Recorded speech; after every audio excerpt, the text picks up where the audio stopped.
गजपति जिला मोहना थाना बड़सिंथ बा उच्च विद्यालय जड़े अष्टम श्रेणी छात्री को असदाचरण अभियोग होती। असदाचरण अभियोग में से विद्यालय जड़े शिक्षकों को अटक रखी मोहना पुलिस तदंत करुछि। थाना पक्षर मिलता सूचना प्रकार गत 13 तारिख में उक्त छात्री जनक परिवार आसी विद्यालय में बुझासुझा करते गुरुवार दिन मोहना थाना अभियोग पर शुक्रवार बड़सिंथबा उच्च विद्यालय जड़े अष्टम श्रेणी छात्री को से विद्यालय जड़े शिक्षक असदाचरण करथिबा छात्री बापा मोहना थाना लिखित अभियोग करिसेंति। अभियोग आधार में मोहना थाना 67/24 एक मामला रुजु कर पुलिस तदंत करुछि।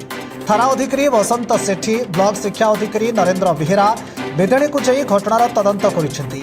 तदंत पर पदक्षेप नियाजिबो बोली थाना अधिकारी कहिसेंति। पीट शिक्षक अशोक कुमार गौड़ को पुलिस अटक रखिछि।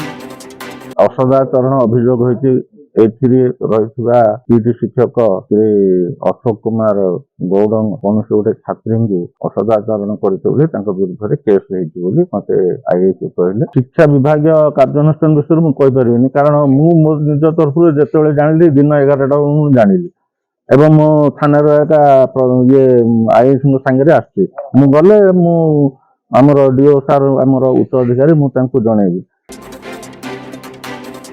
रिपोर्ट विप्लव परिक्रमा।